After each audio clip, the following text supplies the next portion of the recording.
del Brasil 2014, yo lo compré. Imagínate, 30,000 pesos en un semáforo de Cali. También tengo esa. Sí, esa viejita siempre me ha gustado y más salió más buena, ya que 2014, imagine, de 8 años, y ahí está, tengo todavía. Nada, muchachos, pues como ustedes dirán, vamos hasta las 5, hasta las 4. Dirán. Hasta las 4, profe. Bueno, profe, hasta las 3:30 está bien, todo bien. No entiendo. Profe, lo que viene me pregunta. Lo que viene me pregunta, profe. Bueno. Hasta las 3:30 por la previa. No, pues FOS. ESPN. Todo bien. Nada, pues antesito de las 4 terminamos. ¿Listo, muchachos? Bueno. Para que nos vamos a dar el partidito, pues que hacemos que hay dar clases y todo el mundo haciendo bulla gol, yo no sé, bueno, no aguanta. Pero bueno. Buenas tardes, profe, ¿cómo estás? Buenas tardes, Byron. ¿Cómo va? ¿Todo bien? Bien, gracias a Dios, profe. Bueno, ve cómo estás, Arzal. ¿Está bien? Profe, yo soy de la Victoria. ¿Cómo está la Victoria, bro? Calmado, me imagino, ya chévere. ¿Qué aspecto, profe? Allá no hay bloqueo ni nada. No, profe, se levantó hace rato. Bueno. Bueno, nada, muchachos. Bueno, Es por la jornada de vacunación masiva que hay acá. ¿Están en la jornada de vacunación? Sí, profe, porque este municipio fue escogido a nivel del Valle como uno de los municipios para aplicar la vacuna masiva para los jóvenes de 16 en adelante. Entonces, habilitaron como de 4,000 vacunas, profe. ¿Y ya te aplicaste la primera? Profe, yo no puedo porque yo acabé de salir de COVID y a mí me vacunan en 3 meses. Casi un mes con de COVID, profe. No, pues nada, bro. No, bueno, ya está bien, ya, para adelante. Para adelante. ¿Y los demás ya se vacunaron algunos? No sé, o nada, ninguno. Ustedes son pelados, ¿no? De 20, algo así. ¿O alguno? No sé. Bueno, en fin. Yo sí ya me hice vacunar, muchachos. Claro, la de los 10, profe, la de los 10 años ya la apliqué. Bueno. Yo sí me hice ya vacunar. La Pfizer ya, y bueno, no, yo quiero dar ya clase ya presencial. Ya estoy cansado de esto. Bueno, muchachos, por ahora me coloco aquí la cámara para irlo introduciendo y cuando ya comparta la clase, ya me quedo solamente con el audio porque de pronto se distorsiona o bueno, se pone lento. ¿Qué es lo que vamos a ver el día de hoy? ¿A usted sí le llegó el correo mío del trabajo? Sí, ya me llegaron los talleres. Aquí los tengo. Aquí los tengo en una carpeta, no lo he calificado. Me llegó me llegó Carlos Alberto, Jennifer y su grupo, Eric, Carlos Andrés y Alejandra María. Me han llegado 5 talleres. Entonces me imagino pues que están ahí los grupos. No los tengo en una carpeta, pero sí me han llegado. ¿Listo? Bueno, muchachos, nuevamente. Valga la redundancia. Muy buenas tardes para todos. Espero que se encuentren bien. ¿Qué es lo que vamos a ver el día de hoy en este curso de macroeconomía? Lo siguiente. Cuando se inicia todo curso de macroeconomía, como lo vimos la clase pasada, pues obviamente que la macroeconomía, recuerden que la macroeconomía se encarga de estudiar o analizar el comportamiento de aquellos indicadores macroeconómicos o que se les consideran también como agregados macroeconómicos, ¿ya? Y principalmente 3 indicadores. Uno es el PIB, el Producto Interno Bruto. Otro es la tasa de desempleo y otro es la tasa de inflación. ¿Por qué? Porque esos 3 indicadores económicos nos afectan a todos. Pues obviamente el PIB, que es lo que lo vamos a ver hoy, el día de hoy, que es la producción interna de bienes y servicios, pues obviamente nos afecta a todos, porque a medida que un país produce más, se espera obviamente que las empresas requieran de más mano de obra para obviamente generar mayor contratación y con ello pues obviamente se reduce la tasa de desempleo y los empleadores o los empleados, pues obviamente tienen ingresos para poder comprar sus bienes y servicios. Y otro, obviamente, la inflación. A todos nos va a afectar, nos afecta la inflación. Obviamente, las familias, digamos, con mayores niveles de ingresos, les afecta más la inflación, porque hay una canasta mínima de bienes y servicios. Entonces, esa canasta mínima de bienes y servicios está compuesta, obviamente, por alimentos, por salud, recreación, etcétera, etcétera. Pero de alguna manera, pues obviamente las personas que tengan menos ingresos, pues les cuesta más adquirir todos esos bienes y servicios. Por eso, lo importante de que un país utilice muy bien la política monetaria, eso lo vamos a ver más adelante, que la autoridad es el Banco de la República para poder controlar la inflación. Porque una inflación baja y estable, pues de alguna manera nos va a permitir tener una mejor función de bienestar. Recuerden que el fin último de la economía es producir bienestar social. Ese es el fin último. Por ello es que como somos agentes económicos racionales, eso es un puesto de la teoría económica, bajo esa racionalidad siempre buscamos maximizar. ¿Por qué? Porque tomamos decisiones. Con base en esas decisiones tenemos que buscar maximizar nuestra función de bienestar. Si tu función de bienestar está aquí, pues como la racionalidad que tenemos, buscamos que nuestra función de bienestar cada vez aumente más. ¿Ya? Entonces, dentro de esa función de bienestar, pues obviamente la salud es un factor muy importante para nuestra función de bienestar. La educación y así sucesivamente. ¿Ya? Por eso la importancia de poder analizar qué es el PIB. Porque tanto el PIB como la tasa de inflación son indicadores macroeconómicos que nos afecta a todos. Nos va a afectar a todos, ¿ya? Y otra variable, pues ni se diga, pues obviamente es la tasa de desempleo. Entonces, la tasa de desempleo también es una variable que también nos afecta a todos. Porque obviamente lo ideal es que todas las personas que tengan el conocimiento, las capacidades mínimas, las condiciones de salud mínimas puedan emplearse para poder obviamente aumentar su función de bienestar, poder maximizar su bienestar. Entonces, esos tres indicadores, el PIB, la tasa de inflación y el desempleo, nos afecta a todos, muchachos. Entonces, la macroeconomía lo que hace es analizar cómo es el comportamiento de esos indicadores macroeconómicos. Entonces, en ese orden de lo que vamos a ver el día de hoy, ese es ya a un poquito, digamos, a un mayor nivel de profundidad, cómo se calculan cada uno de esos indicadores macroeconómicos, el PIB, la inflación y la tasa de desempleo. ¿Me están escuchando, muchachos? No sé, o están off, o están, no sé. ¿Todo bien?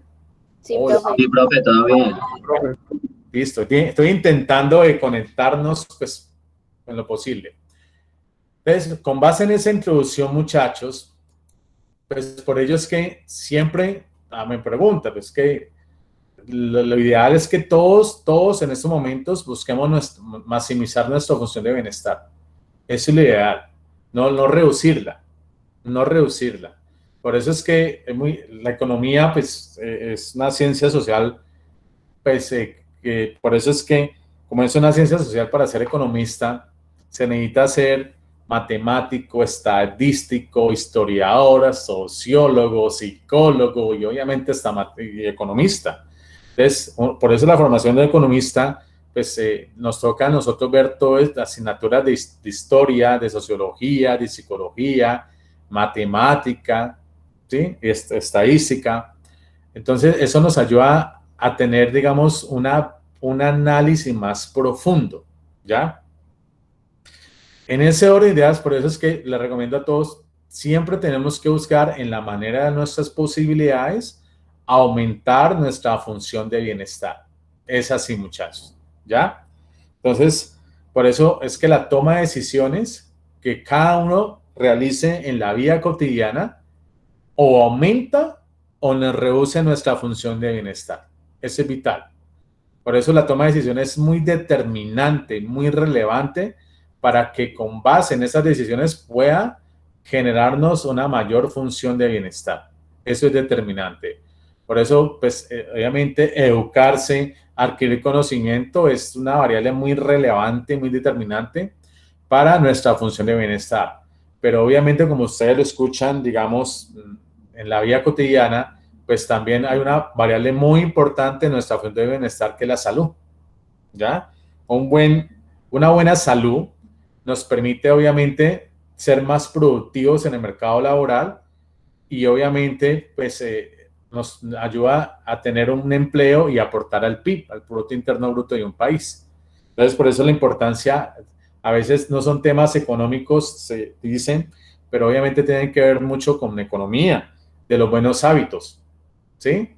Es decir, de deporte, alimentarse bien, reírse, estar con buenos amigos, hacer bromas, todo eso aparte, todas esas cositas que son a veces intangibles, hacen parte de nuestra función de bienestar y de alguna manera nos permite ser más productivos.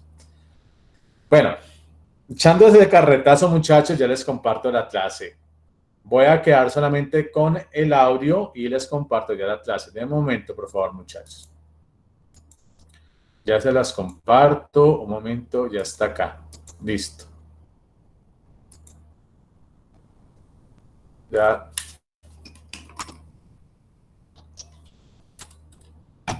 Listo, ¿cargó? ¿Me confirman? Sí, profe. Vale. Sí, profe. Bien. Entonces, muchachos, entonces vamos, como les acabo de expresar, lo que vamos a ver es un poquito a mayor nivel de profundidad, es cómo se calcula ese Producto Interno Bruto, la inflación y el desempleo. ¿Sí?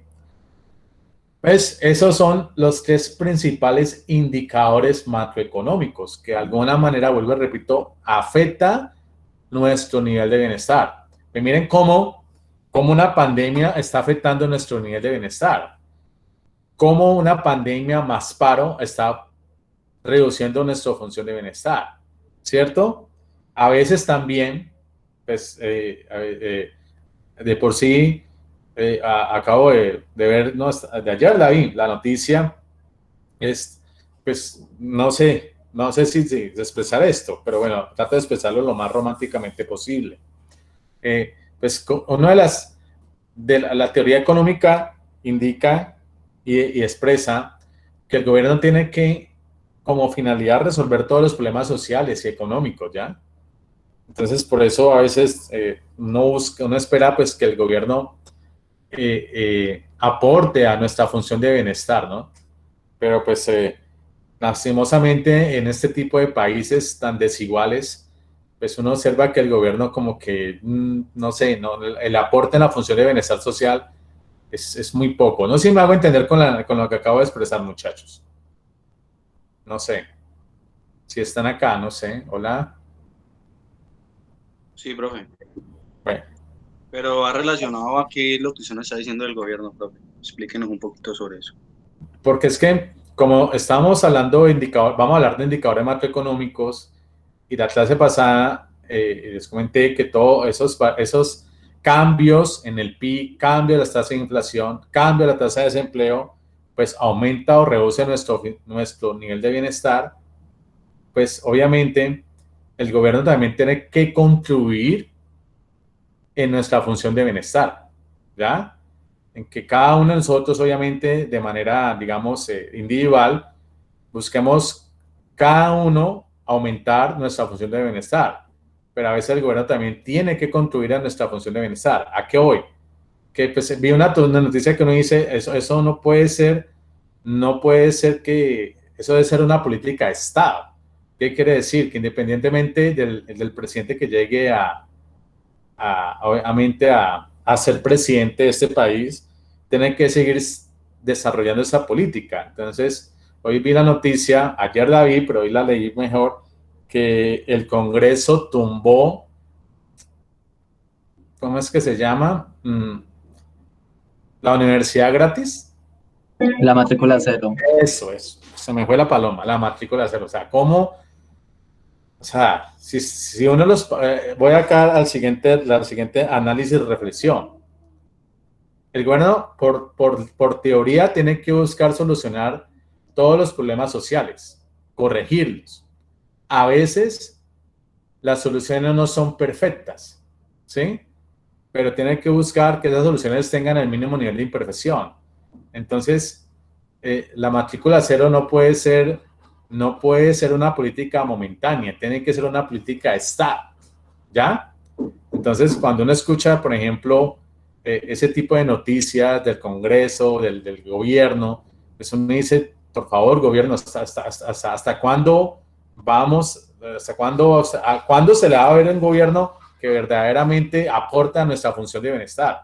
Si obviamente la educación es un principal factor irrelevante de nuestra función de bienestar, pero la matrícula cero no puede ser una política momentánea, tiene que ser una política de Estado, para que en un mediano o largo plazo Colombia pueda vivir ese cambio social con base en un factor muy determinante en una sociedad, que es el conocimiento y la educación.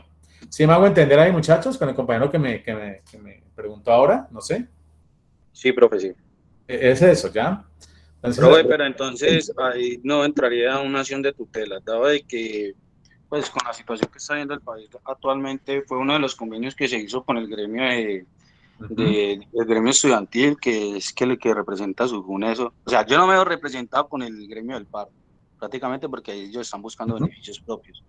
Pero sí me voy más que todo a la parte estudiantil, porque uno de los convenios que se hizo fue la matrícula cero. Entonces, ¿por qué ellos quedaren prácticamente tirando toda la basura sabiendo de un proceso que se logró? Pero estás preguntándome o reflexionando, no sé. Reflexionándole, profe. Listo. Prácticamente, o sea que esto es un país de que nunca se va a tener nada concreto, porque si se estipula algo, ¿por qué quedar prácticamente tumbando las reformas y todo eso?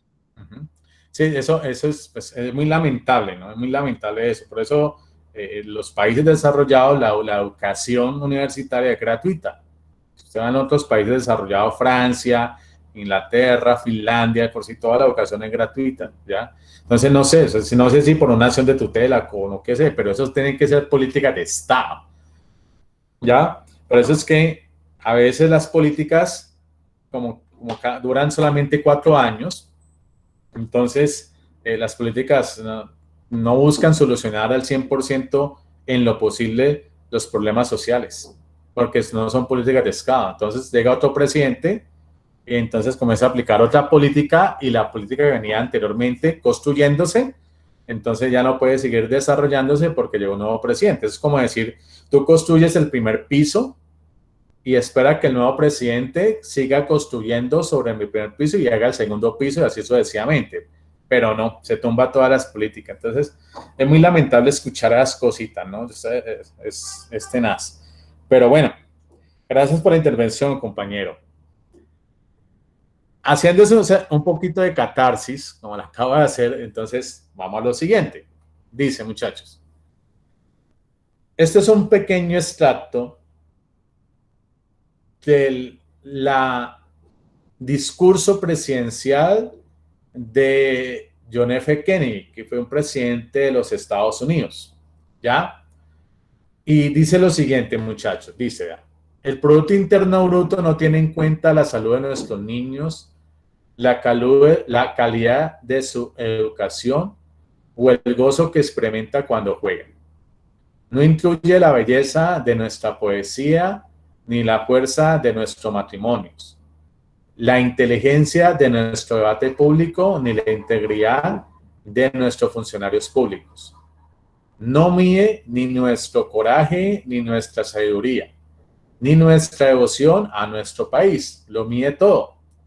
En suma, salvo lo que hace que la vida merezca la pena, y puede decirnos todo sobre Estados Unidos, salvo porque estamos orgullosos de ser estadounidenses. Vuelvo y repito, es un pequeño extracto del discurso de la posesión presidencial de un expresidente que por sí fue asesinado en Estados Unidos, John F. Kennedy. ¿Qué me está indicando aquí, muchachos, en este pequeño párrafo? Que de alguna manera el PIB no tiene que ver, no está muy relacionado con variables que tenga que ver, obviamente, como por ejemplo la inteligencia de nuestro debate público, ni la integridad de nuestros funcionarios públicos, ¿ya? Pero de alguna manera, a medida que un país produce más, se ve reflejado en una mejor calidad de vida, ¿ya? Por eso es que de alguna manera no se ve reflejado en algunos aspectos que tienen que ser más de una dimensión cualitativa, porque el PIB solamente mide cuánto es la cantidad de bienes y servicios que produce una economía. Y uno no espera, pues, que de alguna manera no se vea reflejado en, digamos, en variables cualitativas, como a la salud, la educación o la vivienda. Pero de alguna manera el PIB sí incide sobre las condiciones de salud, incide sobre las condiciones de educación o las condiciones de vivienda y alimentación. Por eso ahí lo resalto en rojo, lo mide todo. En ese orden de ideas, por lo tanto, compañeros, haciendo esta breve introducción, dice lo siguiente. Dice, toma agüita para refrescar la garganta. Un momento. Te dice el PIB. Ese PIB, que es el Producto Interno Bruto, se puede analizar desde el lado del gasto del país, o se puede analizar desde el lado de la renta. Desde el lado de la renta es equivalente a decir desde el lado del ingreso de un país. Es por ello que el PIB está compuesto por dos definiciones. Primero, que ese PIB, el Producto Interno Bruto, es el gasto total en bienes y servicios finales producidos en un país. Igualmente, ese PIB es el ingreso total obtenido por los factores de producción situados en un país. Recuérdense, muchachos, que la teoría económica expresa que hay unos factores de producción que implicaría que los principales factores de producción son el trabajo, la mano de obra, la tierra, el capital y la tecnología. Y por lo tanto, pues las empresas necesitan utilizar esos factores de producción para poder producir sus bienes y servicios. Por lo tanto, si analizamos estas dos definiciones del PIB, desde el lado del gasto o del lado del ingreso, ¿por qué se analizan o se estudian o se definen mejor este concepto del PIB desde el lado del gasto y del lado del ingreso? Por lo siguiente, el gasto total es igual a la renta. ¿Por qué el gasto total es igual a la renta?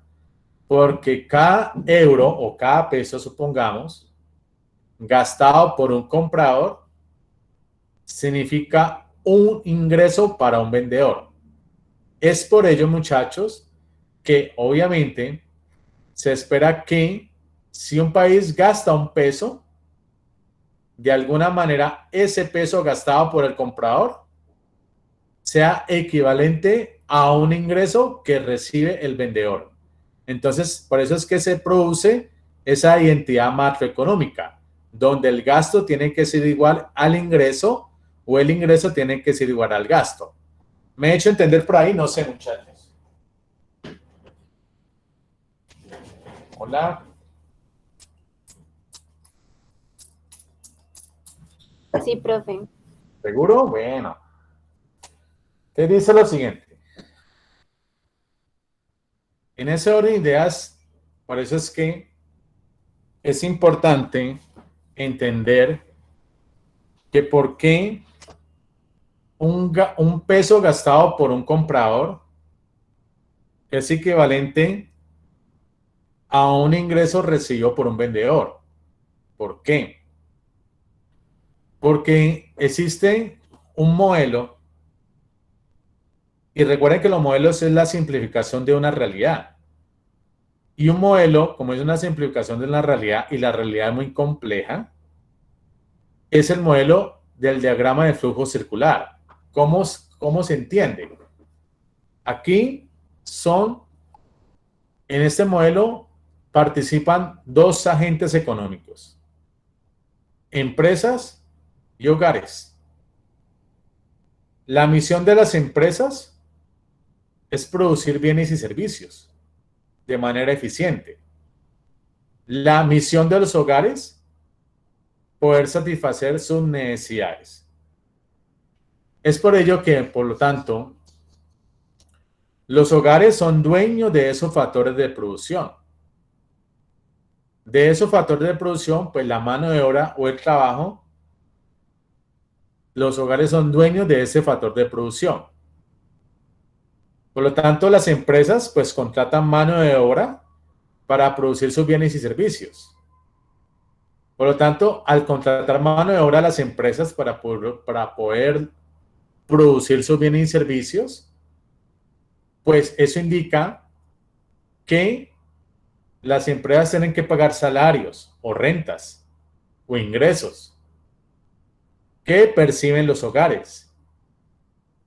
Por lo tanto, las empresas, como son las encargadas de producir esos bienes y servicios, esa producción de bienes y servicios, obviamente, la van a ofrecer en un mercado de bienes y servicios. Y en ese mercado de bienes y servicios, los hogares, como ya tienen empleo y con ese empleo tienen ingresos, por lo tanto, compran bienes y servicios e incurren un gasto. Y ese gasto por parte de las empresas se transfiere en un ingreso.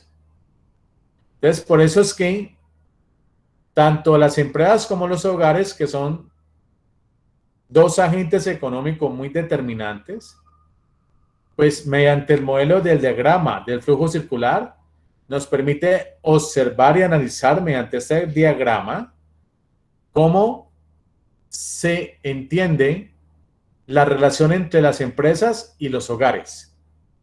Es por ello que un peso gastado por una persona o por un hogar es equivalente a un ingreso que obtiene la empresa. Por eso tiene que existir una entidad o una entidad así macroeconómica. ¿Sí me hice entender ahí, muchachos? No sé, pregunto, ¿alguna duda?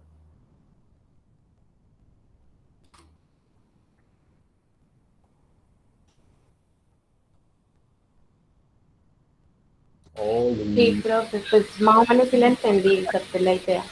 Bueno, gracias. ¿Los demás estamos? Gracias, Valentina. Sí, profe.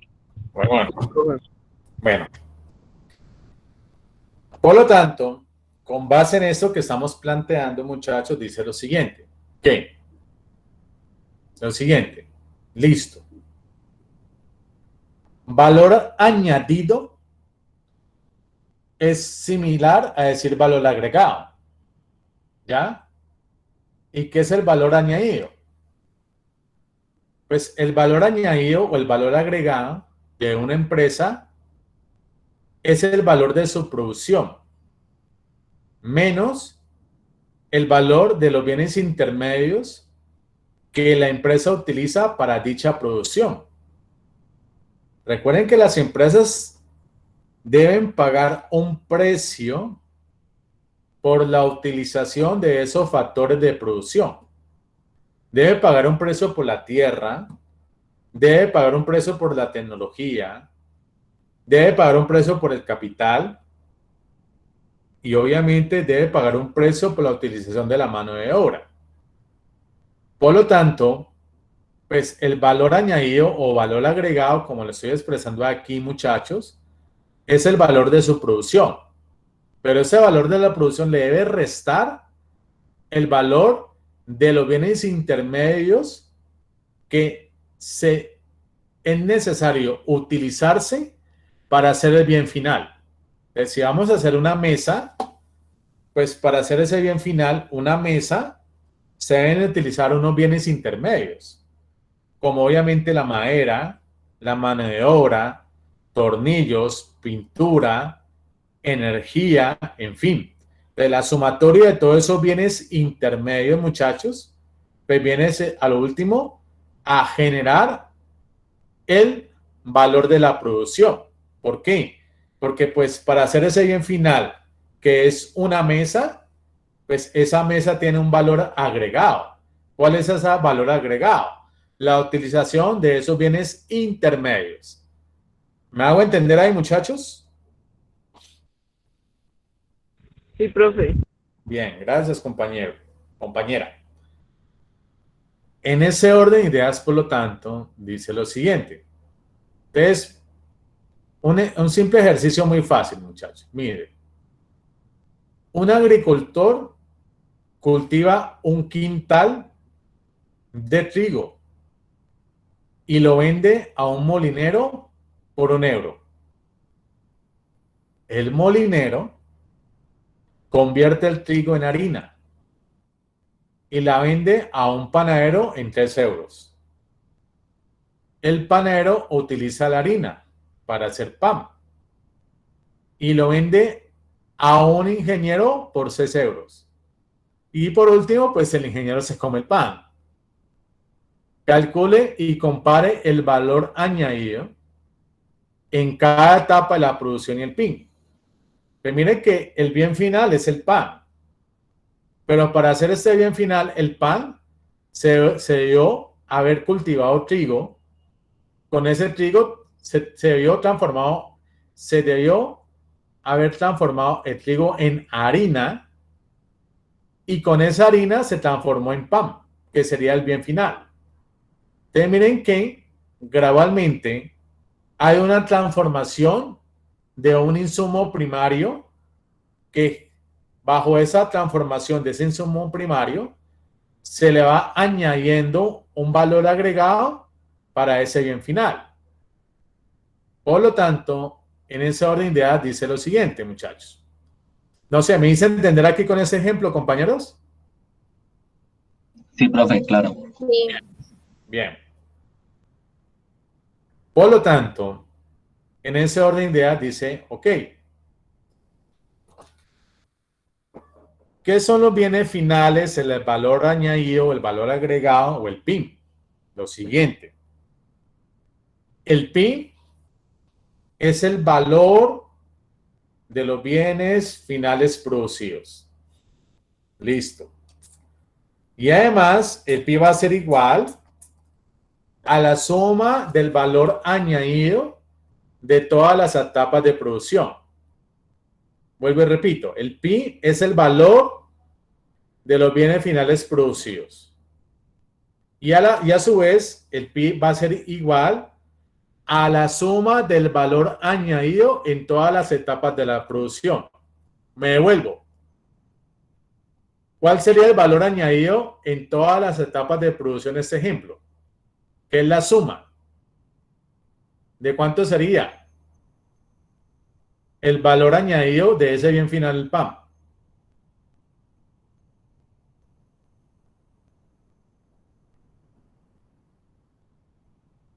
€10. ¿Cuánto? ¿Perdón? €10. Efectivamente, compañero, €10. ¿Ya? ¿Por qué? Porque vuelvo y repito, gracias, compañero. Pues obviamente, para hacer ese bien final, que es en pan, se debió haber cultivado trigo, se debió transformado el trigo en harina el pan, y obviamente el pan viene a ser el bien final. Por lo tanto, ese PIN es el valor de los bienes finales, ya incluye el valor de los bienes intermedios. Por eso estimamos, por ejemplo, en el ejemplo que acabo de plantear, que el valor del pan es de €10. ¿Por qué?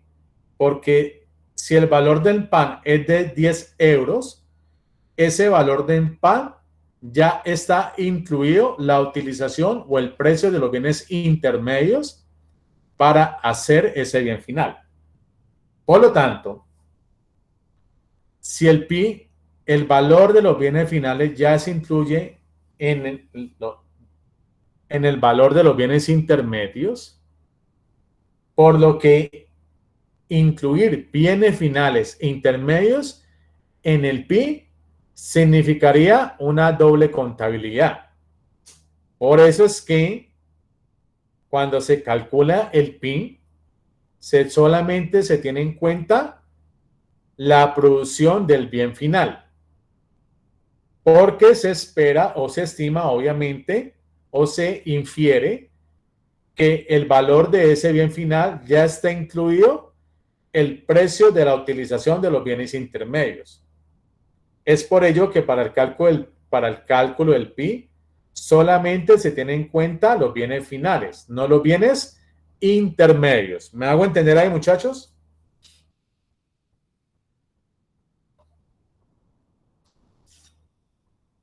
Bueno, gracias. En ese orden Profe, de... sí, profe, sino que el micrófono se me demora para responder. Bueno, ¿se le quedó algo? No sé, ¿alguna confusión, Michael? ¿No, compañero? No sé. No, Bravo. profe, Steven, ¿todo bien? Byron. Byron, ¿todo bien? Dale, bueno. En ese orden de ideas, por lo tanto, compañeros, dice lo siguiente.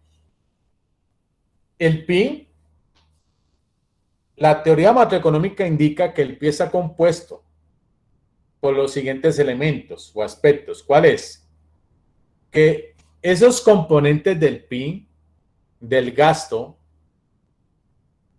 es decir, los componentes del PIB desde el lado del gasto son el consumo, la inversión, las compras del Estado y las exportaciones netas.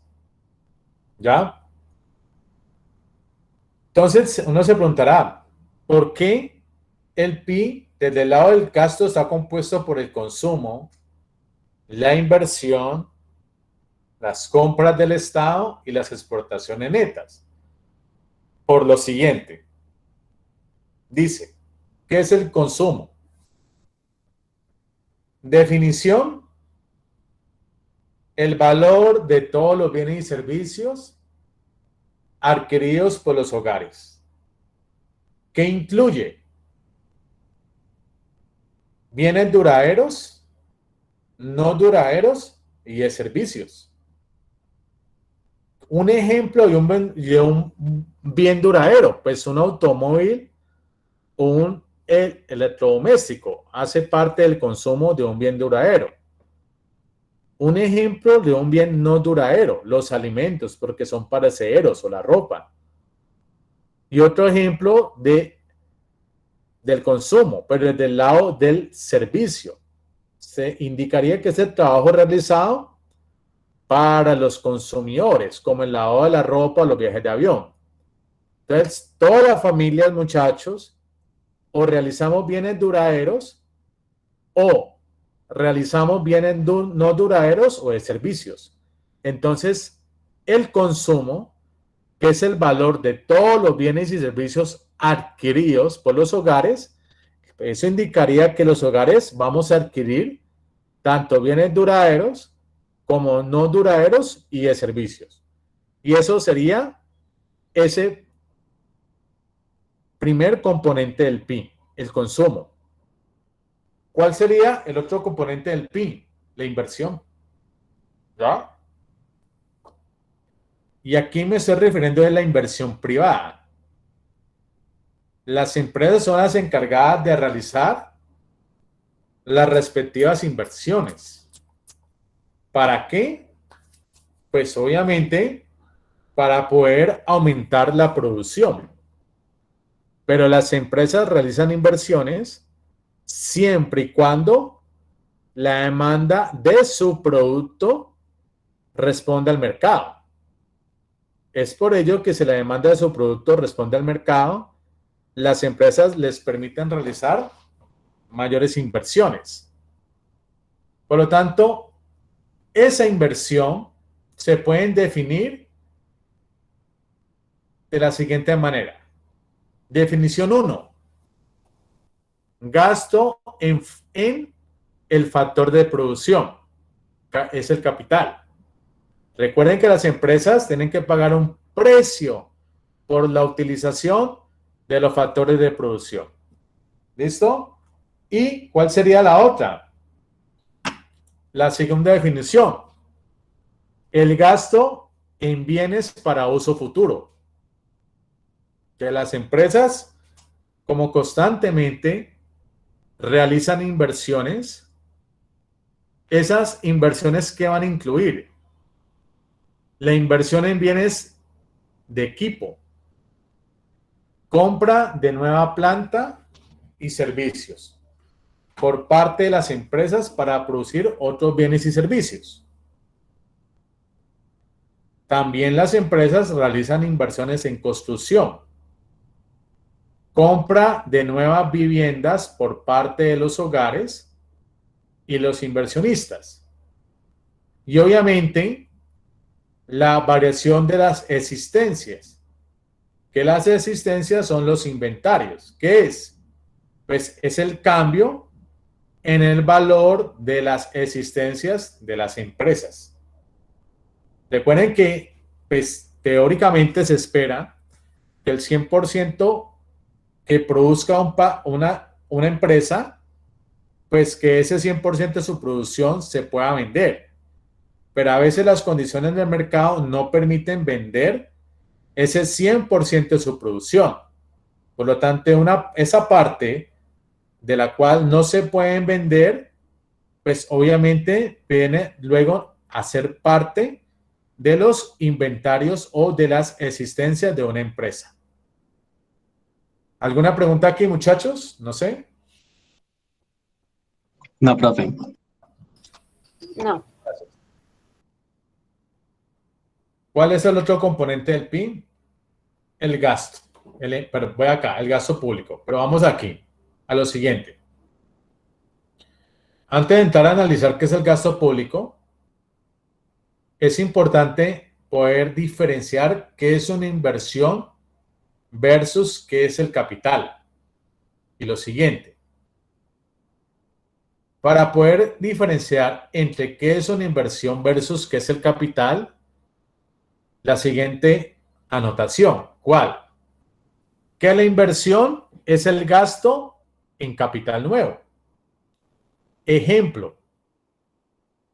Supongamos que el 1 de enero del 2006, la economía tiene como capital un valor de 500.000 millones de euros. Durante ese 2006, se realizaron inversiones iguales a 60.000 millones de euros. Por lo tanto, para el 1 de enero del 2007, la economía tendría un capital por valor de 560.000 millones de euros. Entonces, aquí pues estoy planteando, muchachos, mediante este ejemplo, pues, ¿cuál es la diferencia entre realizar una inversión y realizar un capital? Entonces, ya entendiendo la diferencia entre qué es una inversión y un capital, eso nos permite entender, pues, que de alguna manera las empresas, pues, igual que el país, o el Estado, o el gobierno, las familias, la importancia de poder, en lo posible, con base en nuestro nivel de ingreso, obviamente, poder tener capital. ¿Por qué? Porque capital es equivalente a decir ahorro. ¿Y qué es el ahorro? Dejar de consumir en el presente para consumir en el futuro. ¿Ya? Es por ello la importancia que con base en nuestra capacidad de ahorro, si vamos a realizar inversiones, que esas inversiones generen un retorno o que esas inversiones se conviertan en un capital para que ese capital en el tiempo se valorice. ¿Sí me hago entender con la idea, con la diferencia entre inversión y capital, muchachos?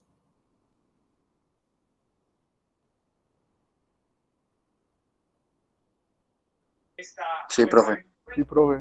Vale, gracias, compañero. Bueno, en ese orden de ideas, por lo tanto, dice, ok, ahora, antes de entrar a analizar qué es el gasto público, pues es importante igual entender esos dos términos, qué es un stocks y qué es un flujo.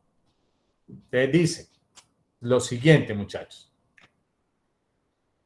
Miren el grafiquito, ¿no? el flujo, una tina, la llave, el agua, el flujo, y acá el agua obviamente se acumula aquí en esta tina y es el stock. Un stock es una cantidad medida en un determinado momento de tiempo. Ejemplo, el stock de capital en Estados Unidos fue de 26.000 trillones un primero de enero del 2006. ¿Qué es un flujo? Es una cantidad medida por unidad de tiempo.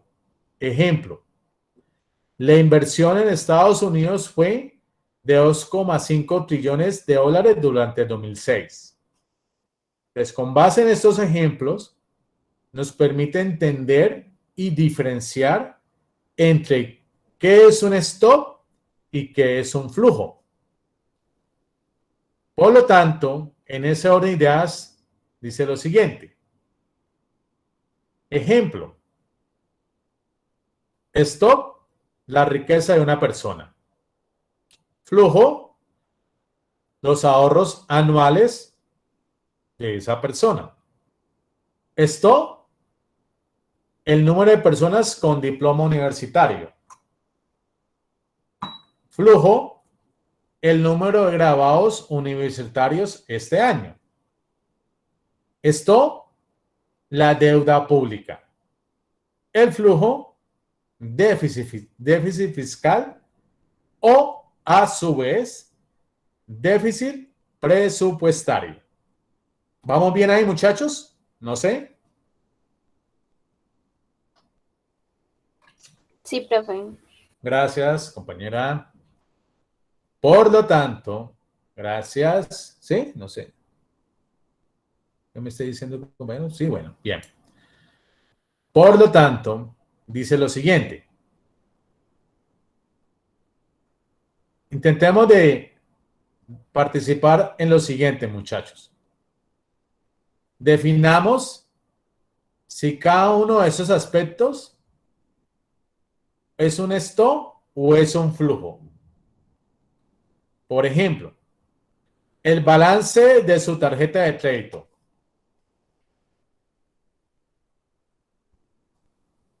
¿Qué sería? ¿Un stock o un flujo?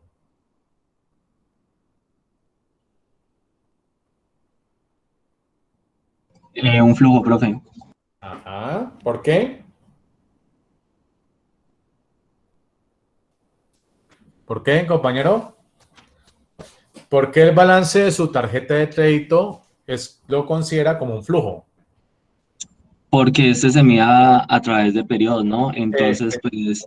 Efectivamente, compa. Eso es por eso. Bien, muy bien, compa. Segundo, la economía que estudia al salir de clase. ¿Un stock o un flujo?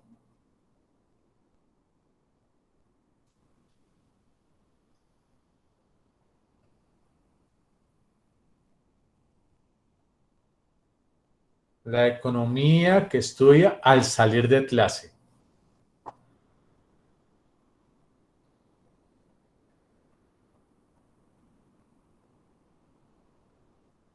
¿Qué dice Valentina?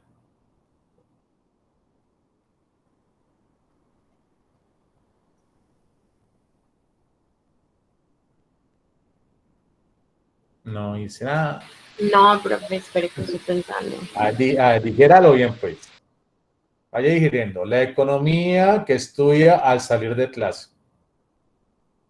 ¿Sería un stock o sería un flujo? Ayúdenle a los demás. Un stock, profe. Ok. ¿Por qué? Porque no me hace referencia a periodos, sino más que todo a tiempo, y más que estamos hablando de la población. Bueno, listo. Efectivamente, es un stock. Tercero, el tamaño de su colección de discos. Profe, ¿qué dijo? No, Ter- me la entendió. ¿Sobre qué, Valentina? No sé, creo que acabas de decir tercero o algo, pero no escuché, creo que, no sé si tiene internet malo o qué. Pero no, estoy diciendo el tercer punto, que intentemos de definirlo si el tercer punto es un stock o un flujo. El tamaño de su colección de discos.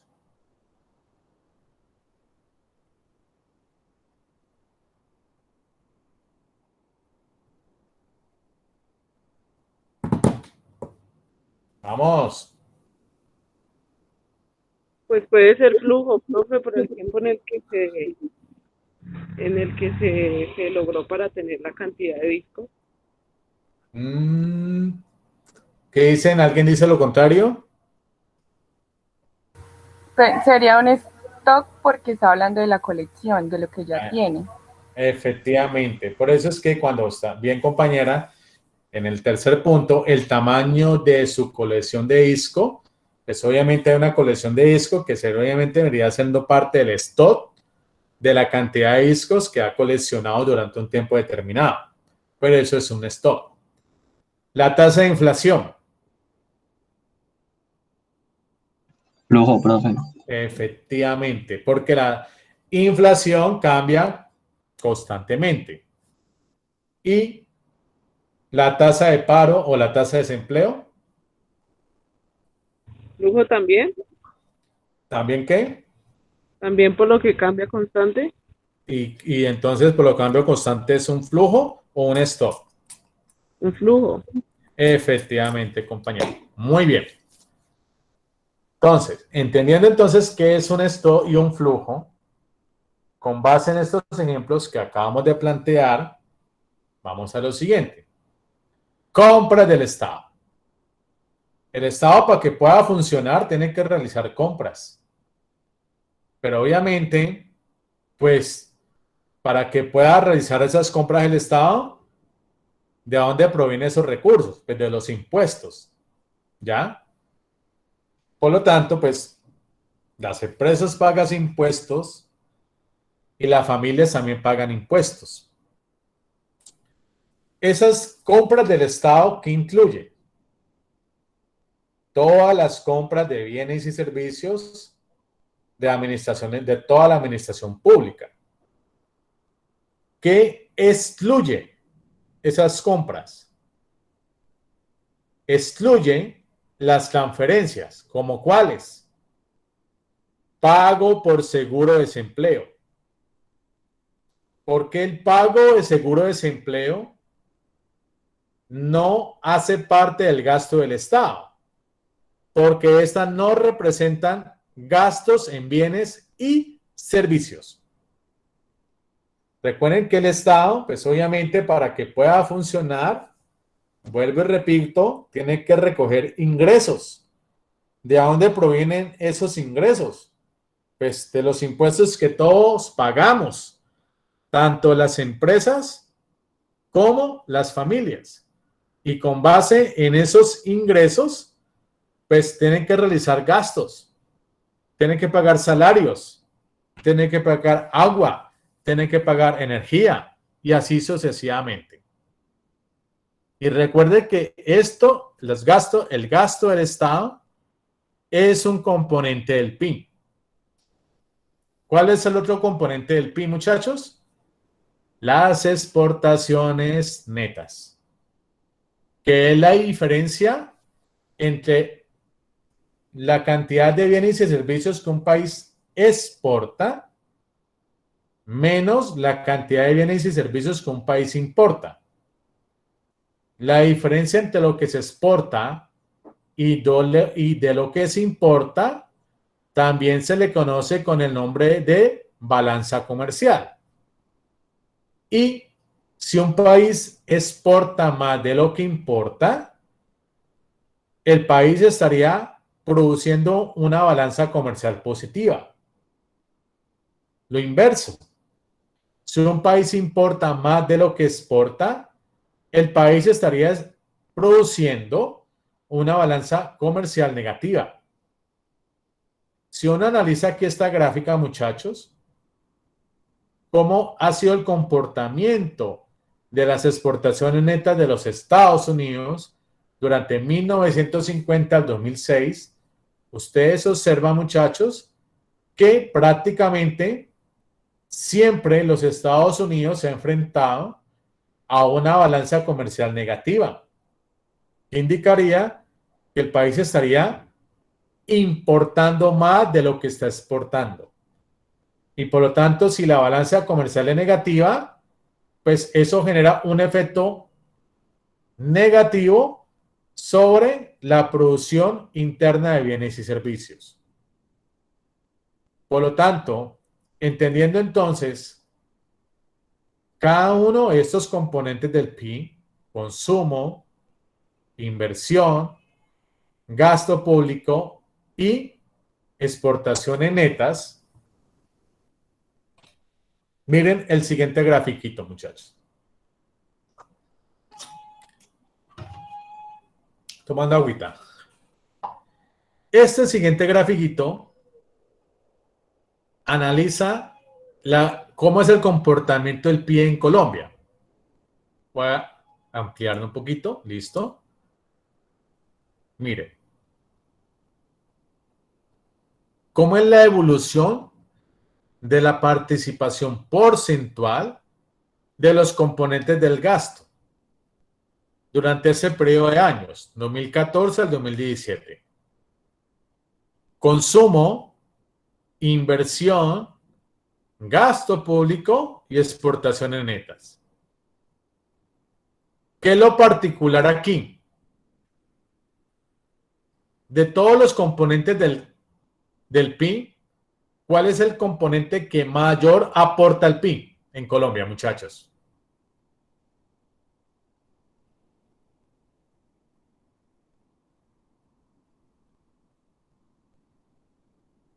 Hola.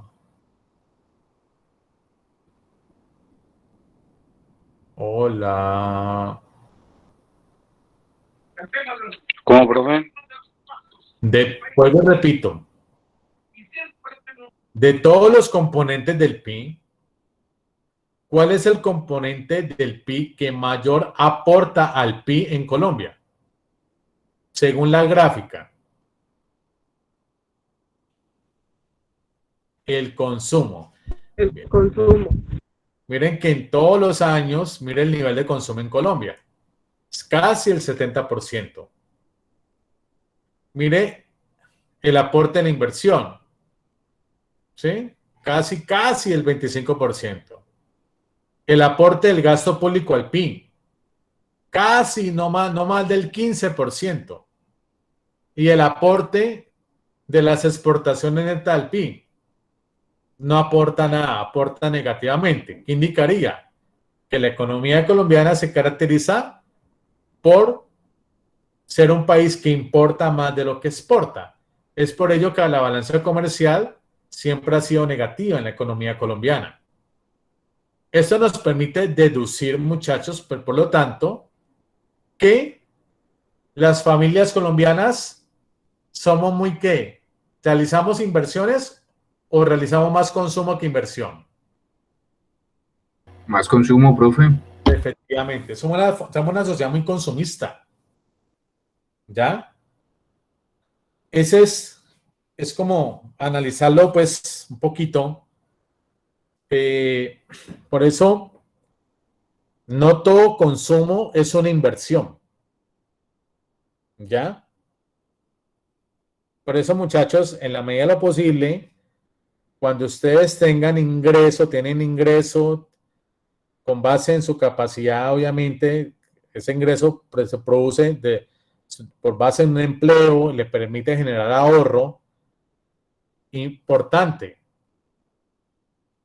Pues es importante consumir, sí. Pero además de ello, también es importante que con base en ese consumo se pueda convertir en una inversión. Porque no todo consumo es equivalente a hacer una inversión. Es por ello que las familias colombianas nos caracterizamos por ser muy consumistas. No más les voy a poner un ejemplo. En abril del 2020 se produjo el famoso día sin IVA. donde en un momento de pandemia la gente salió a las calles a aglomerarse al día sin IVA para comprar un celular, para comprar un televisor, etcétera, etcétera. ¿Eso es una inversión o es un consumo?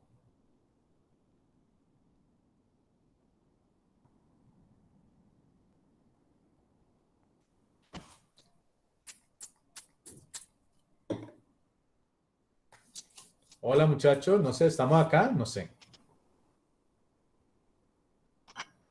Profe, si estamos acá, sino que siempre respondemos los mismos. Ah, ya, están digiriendo. O sea, lo que estoy Consumo. expresando lo están analizando. ¿Me hago entender? ¿Cómo, compa? No sé.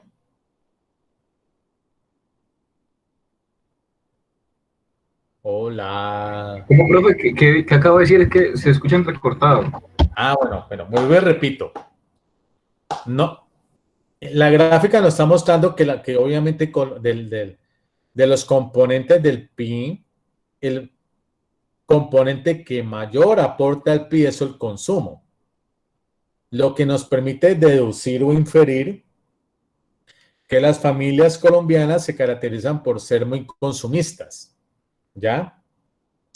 Pero además de ello es importante entender que no todo consumo es equivalente a una inversión.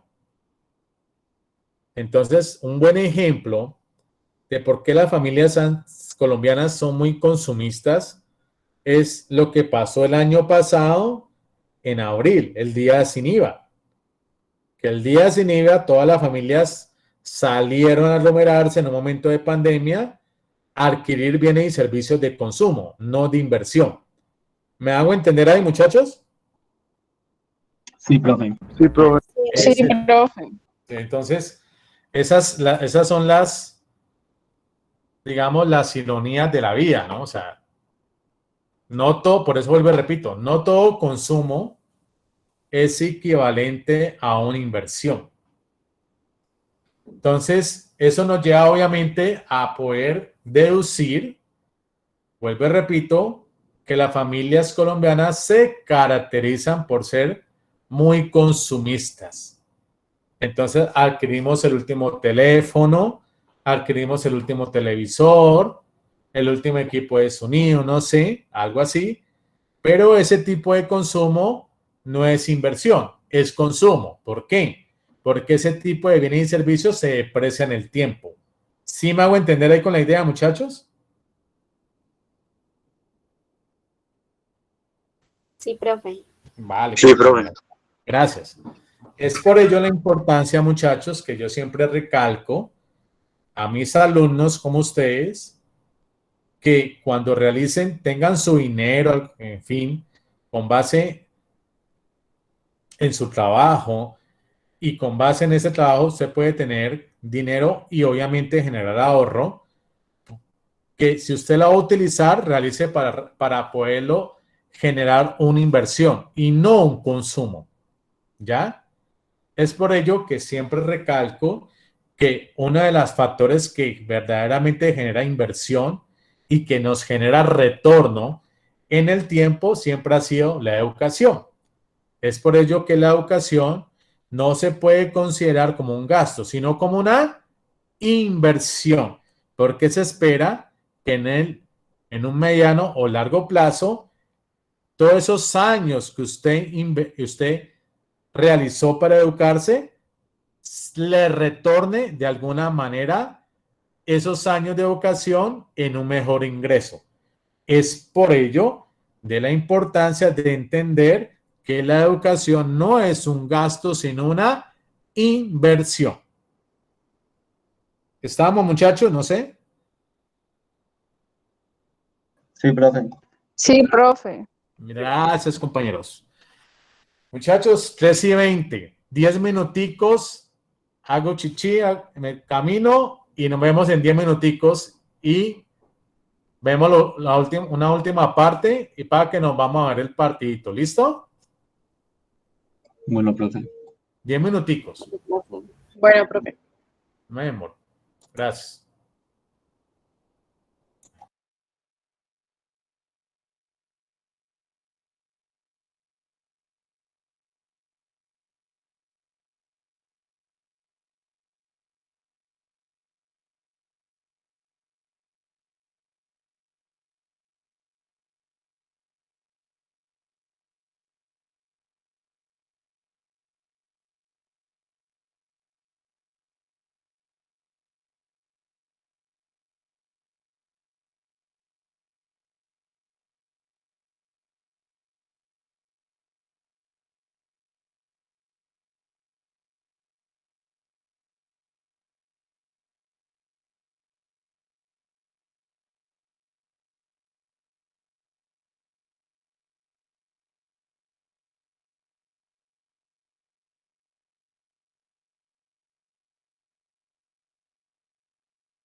Hola muchachos, ¿me escuchan? Sí, Hola. profe. Buenas. Profe, mira que retomando el tema que usted ya mencionaba anteriormente sobre lo de la matrícula, ¿Sí? para que los compañeros estén pendientes, que estamos aquí hablando por el grupo de la Facultad de Ciencias de la Administración, Sí. de que revisen cada uno el sistema de pago, o sea, lo de la matrícula, porque están llegando recibos inmediatos de matrícula.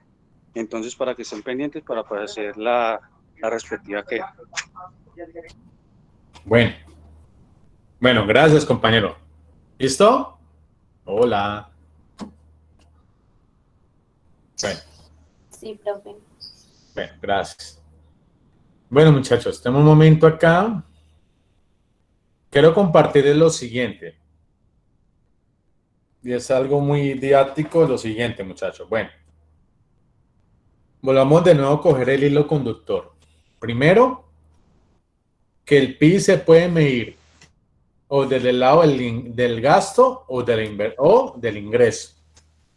¿Por qué? Porque cada peso gastado por el consumidor es equivalente a un peso que le ingresa al vendedor.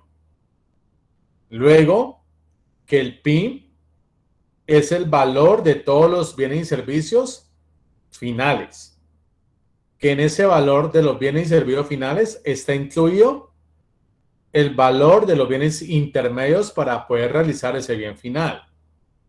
Y que luego, que los principales componentes del PIB son el consumo, la inversión, el gasto público y las exportaciones netas. Y que además, pues ya contextualizándolo al caso colombiano, pues eso implicaría de todos los componentes del PIB, el que mayor aporta el PIB en Colombia es el consumo, seguido de la inversión, seguido del gasto público y las exportaciones netas no tienen ningún aporte en el PIB. En ese orden de idea, entonces, muchachos, voy a compartir lo siguiente. Denme un momento, por favor. Déjate presentar. Denme un momentico, un momentico, un momentico. Una ventana, no sé si por una ventana, no. Entonces sería por acá. Ya me la compartí. Denme un momentico, listo. Ya compartí, ¿me confirman? Sí, profe. Sí, profe. Esto es algo muy didáctico, muchachos, pues para que ya vamos concluyendo, para que pues vamos a disfrutar un poco del partido y bueno, y sigamos desarrollando este tema en la próxima clase. Hay una herramienta muy didáctica, muchachos, que se llama Gapminder.org. Dentro de esa herramienta que se llama Gapminder.org, hay una que se deriva que se llama Tools, que es herramienta. Aquí, ¿qué me está ilustrando? Lo siguiente. En un eje es la esperanza de vida y en este eje es el PIB per cápita. ¿Qué quiere decir? Del 100% de la producción de un país, ¿a cuánto nos toca a cada uno? Por lo tanto, el PIB per cápita viene a ser igual al PIB sobre la cantidad o el número de población. Entonces, de toda la producción y el ingreso que produce ese país, ¿a cuánto nos toca a cada uno? Eso es lo que indicaría el PIB per cápita. Y la esperanza de vida, pues indicaría la cantidad de años que una persona espera vivir. Por lo tanto, estos circulitos representan a cada país.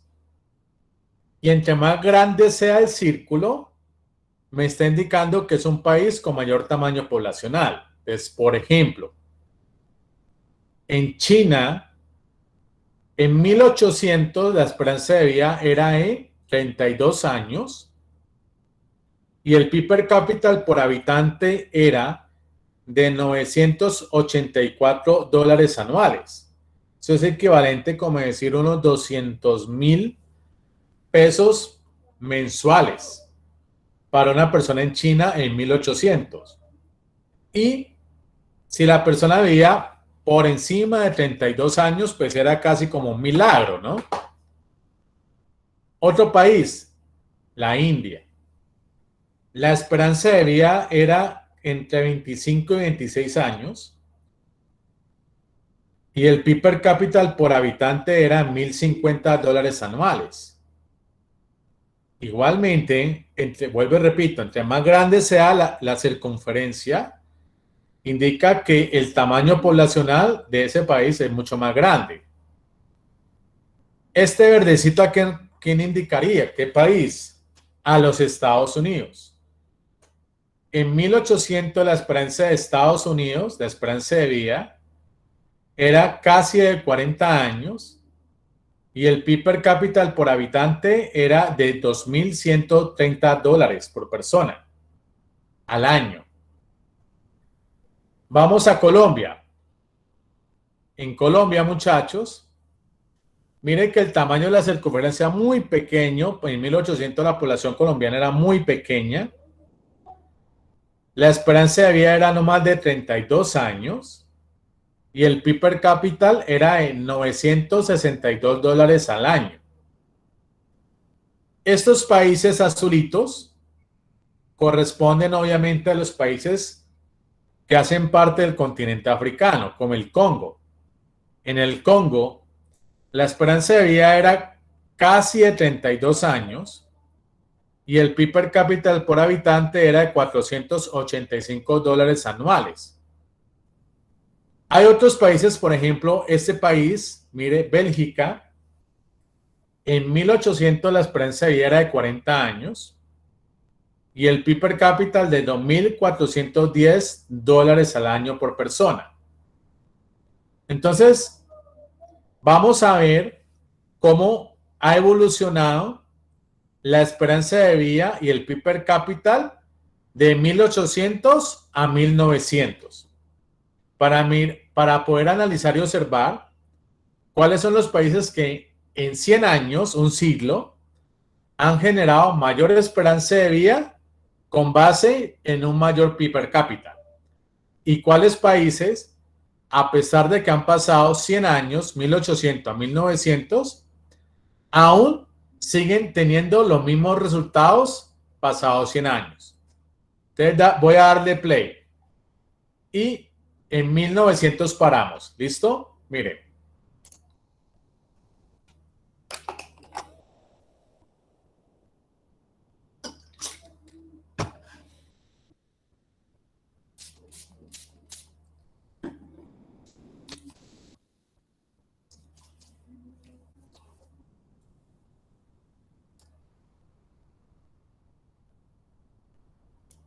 Listo.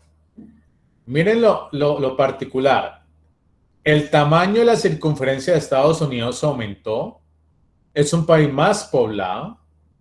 Y miren que pasados 100 años, la esperanza de vida era casi de 50 años. Y miren cómo se incrementó el PIB per cápita de 7.440 dólares al año. China, pasados 100 años, aún su esperanza de vida era casi de 32 años y el PIB per cápita de 892 dólares al año. Colombia, pasados 100 años, la esperanza de vida era casi de 33 años y un pequeño incremento del PIB per cápita y ahora es de, pasados 100 años, de 1.190 dólares al año. ¿Ya? ¿Cuáles países van, digamos, generando los mismos resultados que tiene Estados Unidos? El Reino Unido. La esperanza de vida casi, pasados 100 años, era casi de 48 años y el PIB per cápita por habitante de 8.100 dólares al año. ¿Qué otros países hay por acá? Bélgica, un país muy pequeño aquí, mire, Nueva Zelanda, la esperanza de vida era casi de 48 años y el PIB per cápita por habitante de $7.050 al año. Miren el caso de los países africanos. Etiopía pasó 100 años y la esperanza de vida de 1800 a 1900 era casi de 30 años y el PIB per cápita por habitante de $539 al año. ¿Esto para qué, muchachos? Cuando empecé la clase, que la inicié con ese pequeño extracto del discurso presidencial de John F. Kennedy, pues de alguna manera el PIB solamente va a medir o va a cuantificar la cantidad de bienes y servicios que produce un país en un tiempo determinado, pero no va a medir y no va a poder estimar algunas variables cualitativas que tienen que estar o que están en función de nuestro nivel de bienestar, como la esperanza de vida. Pero de alguna manera, si un país produce más, se ve reflejado en una mayor esperanza de vida. ¿Me hago entender ahí, muchachos? No sé. Hola, ¿estamos? No sé. Sí, profe, todo claro. Sí, profe. Sí. ¿Alguna pregunta? ¿Alguien tiene algún comentario, alguna pregunta? No sé.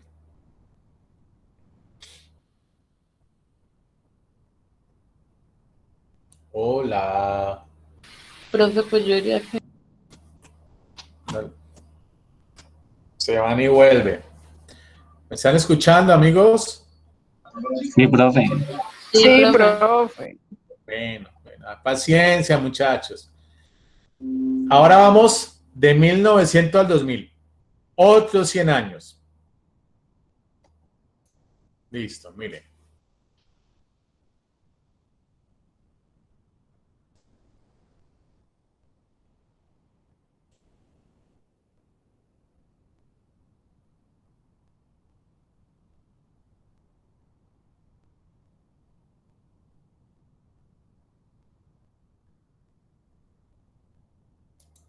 Listo. Miren. Miren los Estados Unidos, muchachos. La esperanza de vida casi de 77 años. Y el PIB per cápita era en el año 2000 de $46,000 al año por persona. La India.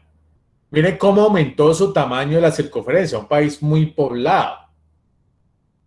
La esperanza de vida ahora es casi de 71 años y el PIB per cápita por habitante de $3,980 por persona.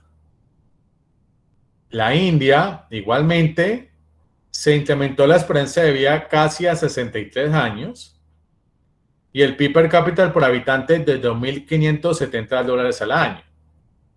Los países africanos, miren, pasados 100 años, de 1900 a 1800 a 1900, 100 años.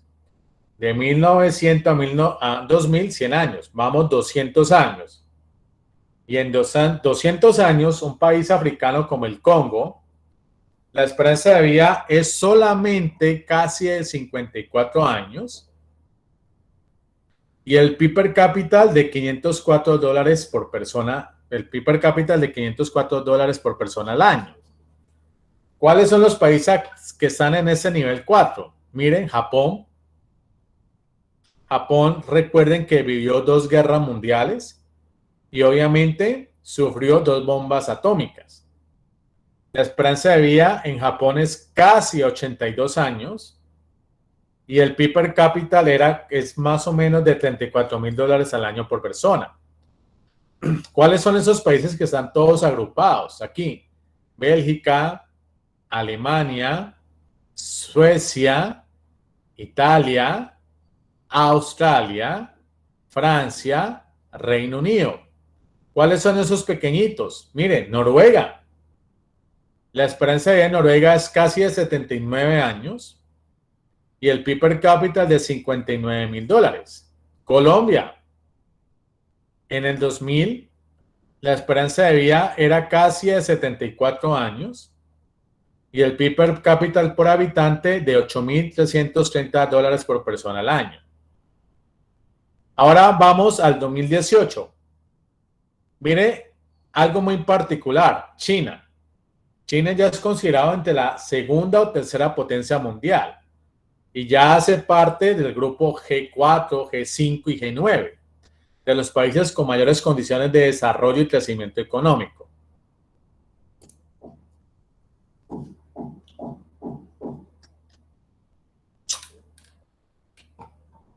Miren al 2018, mire, China, al 2018 la esperanza de vida que es casi de 77 años y el PIB per cápita de $16.000.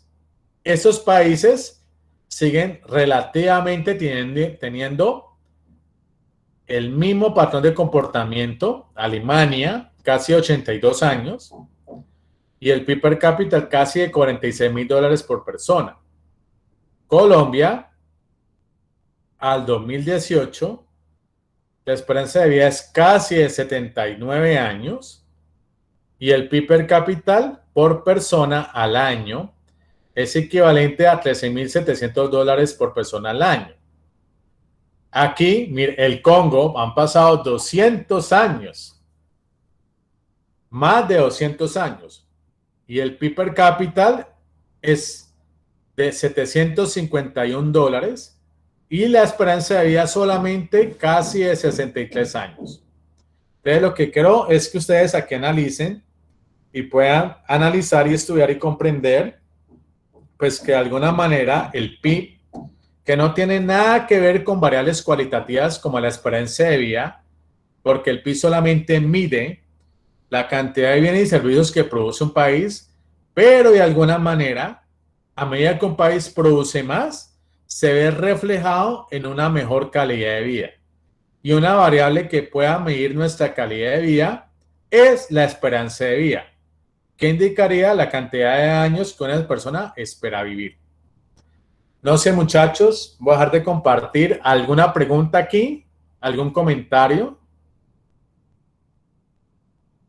No, profe, ninguna. Profe, ¿cómo se saca el índice del tiempo de vida?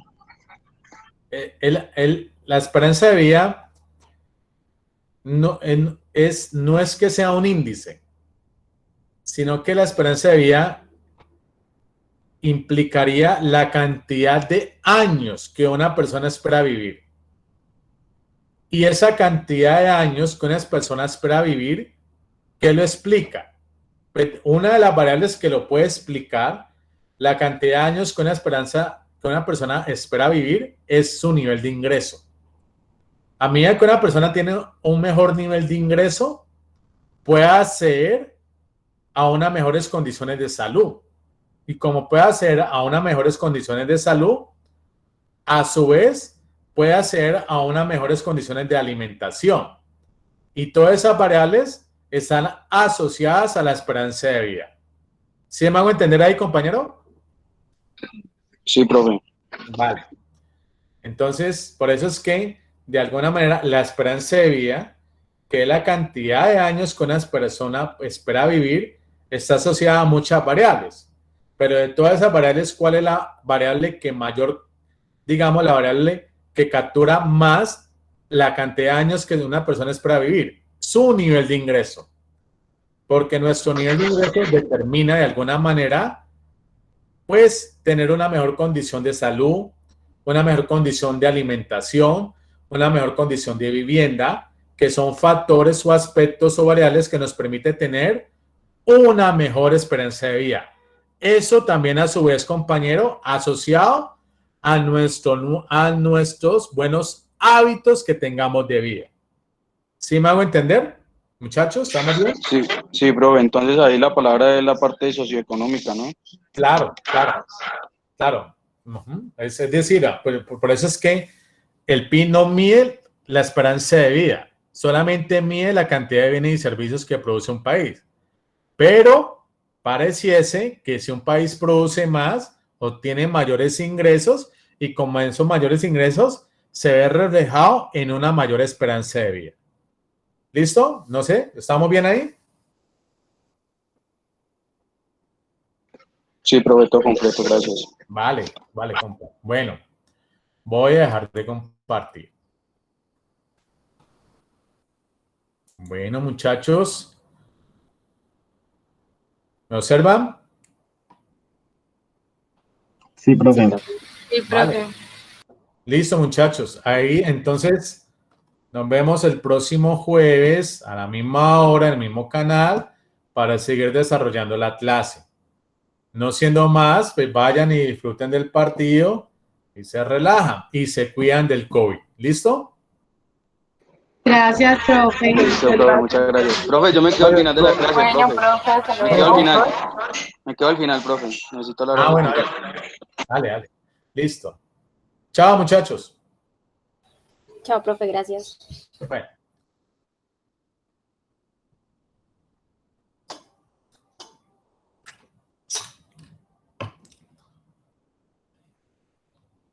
Profe, si quiere ya puede tener la grabación para que nos quede ahí.